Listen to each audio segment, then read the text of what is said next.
好，接下来在这一场习川会上面，我们要特别来关注到的就是有关于军事上面的消息，因为回违了33年来，川普这一次首度的呛虾，他说要立即核试，到底怎么一回事呢？我们来看到他飞往这个釜山的途中，他突然间在自己的社群平台上面发文了，他说呢，美国现在拥有全球最多的核武器，那么俄罗斯则是位居在第2，中国大陆则是可能在5年之内来追上，因此呢，川普说我已经指示了战争部，我们接下来要立刻是以对等的方式来展开核武的测试，并且呢，研究单位特别指出了刚刚讲的嘛，有关于核武现在全球到底有多少颗，一共是达到了12000多枚的核弹头。那么光是美俄其实就掌握了全球90%的核武，美国现在还是呢在5000多枚左右，俄罗斯则是领先，我们看到它达到了5400多枚哦，中国现在只有600多枚，但是呢，他认为这个增速会是最快的。从2023年开始，可以说每一年都增加了100枚。那么如今已经正式的突破了600枚。我们先来看到为什么习川会前夕，川普要突然间宣布让战争部进行对等的核试，这是在炫耀还是焦虑中国进步的太快？委员怎么解读？我觉得川普这个是在给俄罗斯跟中国看的啦。因为第一个，俄罗斯最近正在进行核武演习，美国必须要做一个回应，所以他来一套所谓的核武的试爆。那第二个呢，就是中国大陆啊一直在发展核子武器，然后美国一直要找中国大陆进行核武这个限武的谈判，但是中国大陆在这方面基本上要求一个平等地位。这个概念我在3年前就开始主张跟提倡说中国大陆的核子武器量太少，当时好像才200-300颗而已，那据说现在也不过是500颗一个大国至少要有1500颗，这是最起码的门槛。为什么要1500颗呢？因为俄罗斯跟美国啊，他们以前的所谓的限武谈判里面有一个条约规定，就是说不管你有多少核武器，现役的。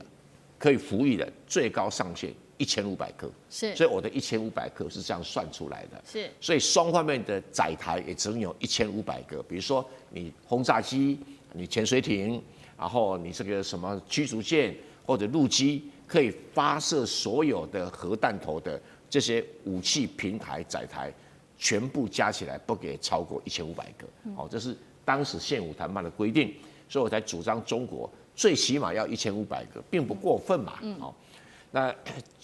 虽然说美国说要开始这个，看起来好像是俄国比较多嘛，5000多枚，美国比较少，5100多枚。但这里面有一个内容不太一样，就是说俄罗斯5400多枚里面，事实上有将近400多枚是战术核子武器，是，而美国的战术核子武器比较少。他的美国战术核子武器好像，不到几十颗而已，因为他们以为要打就打大的，没有在打那种战场上。那中国虽然表面上说500枚、600枚比较少，但是中国现在是全世界唯一有氢弹现役服役氢弹的国家。那原因在哪里啊？氢弹事实上很多国家都试爆过，也都会做，可是只有中国发展出来可以。用低成本维持氢弹服役的方法，因为氢弹这种东西很讨厌就是你真的要使用，要花很多功夫去把它组装起来。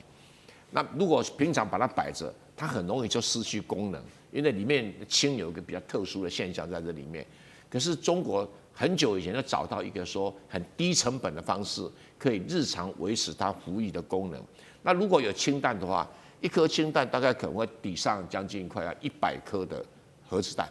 所以这个数量的计算可能用当量算会比较准一点但不管如何啦，就是全世界已经进入一个核武重新整装比赛的时候了。是，好，那另外一方面，美国刚刚讲了嘛，川普不是说很担心吗？因为他认为5年内中国就会追上。那刚刚说大陆现在可能就是500-600枚，那美国有5000多枚，真的可以在5年内这么快速的追上，甚至呈现一个指数型的增加吗？靠的会是什么技术？那赖老师又怎么看？我觉得不会的，因为大陆也不会这样做，也不需要这样做，因为现在美国跟俄罗斯的核弹他们的总体的数量可以毁掉2个半个地球。对，2个半的地球，可我们地球就有一个，那你回到2个半地球意义何在？对，我们就一个地球嘛，那当初为什么会拼命的造？就是因为搞这个相互保证毁灭，最主要是搞这个核弹的军备竞赛，就是你做了1000枚，我就做了1000枚。好，你现在做到1100枚，我就做1200枚。然后你做1200枚，我就做1300枚。所以彼此之间在比赛，在比谁多啊。那这个是雷根时代嘛啊，我们都知道那个蠢雷根啊，他们就干这种蠢把戏。然后2个国家拼命造，就搞了一个军备竞赛，最后把俄罗斯的经济拖垮了，因为核弹非常的贵，所以俄罗斯的经济越来越多的用在军事预算上，比重越来越高，占它的 GDP 越来越高。那现在对川普来讲，他也希望中国大陆走这条路，可是中国的经济体制跟俄罗斯是完全不同，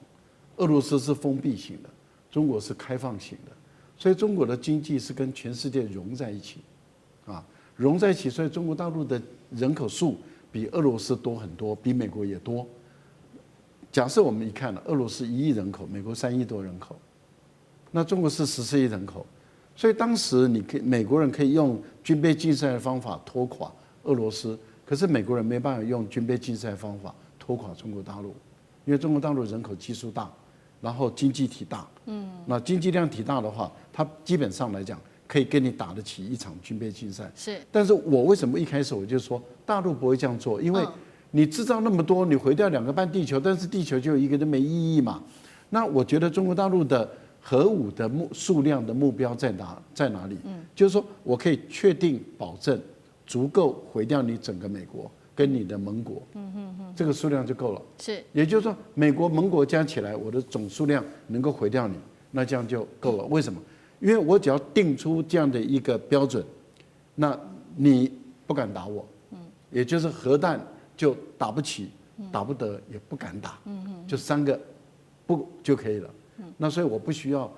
制造到5000多枚嘛，所以我觉得1-2千枚是一个非常合理的一个估算，就是说我到这里就够了，我不需要再往上加。那因此这几年内，大陆当然会每年增加嘛。它增加到它可以毁掉你美国所有的有核武的盟国，那就够了。有核武的盟国，我们讲的就是美国、英国、法国，就可以了嘛。因为你其他的国家它并没有核武啊。日本除非韩国搞了一个核动力潜舰，那可能就麻烦了。韩国那也有可能也会列为核打击的一个对象。那如果日本也搞了一个跟核有关的，也可能会被列为打击对象。澳大利亚搞一个核动力潜舰，那当然也被列为核打击的一个对象。所以基本上来说，我觉得中国大陆的数量应该会控制在它足够把这些国家的战略城市消灭、摧毁就够了，它不会再多了。是好，赖老师在我们看到的是目前中国大陆它未来的一个核武的战略不随着美国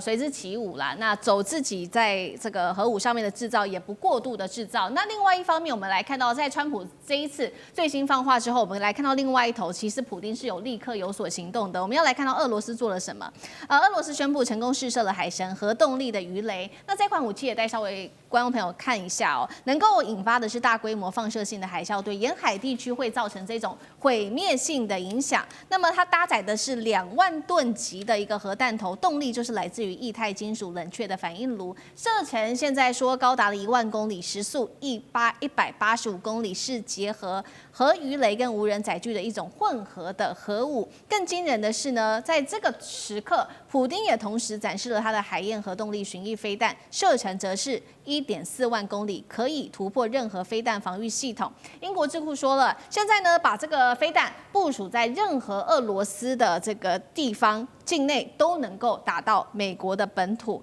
厉将军怎么看这个？包括了海神核动力鱼雷整个出现了，会如何改变现在核武战略的应用？这种海神这种核子动力的这个核弹真的是没办法拦截啊。为什么？第一个来讲的话，你看它底下是无人的它是一颗鱼雷，它不是一个潜舰，所以它可以而且又是核动力，它可以无限制的在海里面跑来跑去，甚至于它可以停在海底的某一个角落那边潜伏在那边1-2个月、2、3个月，它可以动那边不动。那人的话，人的潜舰你没办法，时间到你要吃饭嘛，对不对？你要呼吸嘛，对不对？好，你总是那人这个核弹就没有这种顾虑。第二个来讲的话哦，它可以除了这个之外，它可以深到海底1000公尺那么深哈。所以一般潜舰大概了不起500-600公尺，它到1000公尺那么深，所以你根本抓不到它，你也根本侦测不到它。再来，你看它的速度多快，它是185公里是代表什么？代表100节哈，一节是1.85公里嘛哈，所以185节，185节没有一艘的这种。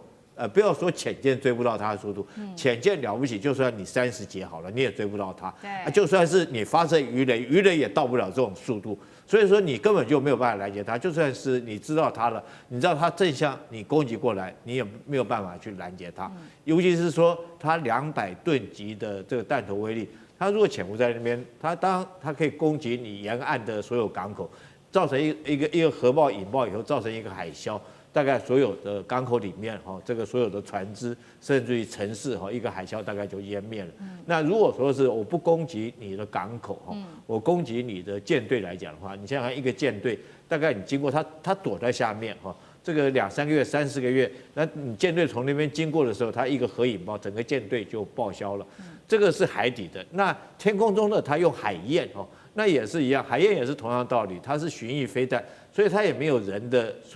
生理上的需求跟问题。它这次实验只是1.4万公里哦，它只是实验1.4万。那按照这个格拉西莫夫哦，就是俄罗斯的参谋总长他讲的，它可以更加的无限制，然后甚至于说是它等于说一个核子导弹在你天空中飞来飞去，那你想想多可怕！我们叫悬顶之箭嘛，就是这个道理。它可以从全世界的任何一个角落哈，飞到你的美国的本土来攻击。那为什么这个普京在这个时间他要做这个动作？我觉得跟俄乌战场上有很大的关联了哈。那是不是俄乌战争可能到了一个关键的节点？那北约这些国家哈想要阻止俄罗斯后续的继续进攻。那如果要继续进攻，他们会不会投入兵力？所以我觉得普京在这个时候哈，这个展示他核威力。但最后我要特别强调一点，这个去年哈俄乌战争的时候，那时候双方就开始有要动核子武器的念头。那美国跟北约国家要军援乌克兰的时候，普京讲了一句话，他修改他的核规则。他以前的核规则是说，他不会主动攻击，这个不会首先使用核子武器。第二个，他不会攻击没有核武器的国家。那他现在改了什么规则？你知道吗？他改了一条，就是说，如果说你这个国家接受有核武器国家的资源来讲的话，我就可以对你实施攻击。那很明显就是代表俄乌战争，你乌克兰你只要接受有核国家提供你的武器，那我就可以对你实施攻击。大家注意到，这是普京在2年前特别提了这个修改核规则。那很明显的就是警告美国跟北约这些国家，你们不要随意插手乌克兰，不要再对他实施军演，不然的话，我这个海神跟海燕来讲的话，可能我就要启动了。好，谢谢厉将军。那我们休息一下，马上回来。地缘政治、美中之争、战略价值、强权崛起、小国生存。现在与未来，洞悉事件走向，掌握世界脉动，全球观点尽在环球